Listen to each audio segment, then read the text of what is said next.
में पेश किया, सारी बातें होने के बाद हमने बोला हनुमान ऐसे नहीं मानने वाला, ऐसा करो इसका सजा सुनाते हैं।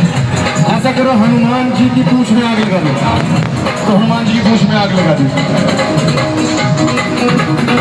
सेना की पूंछ में आग लगा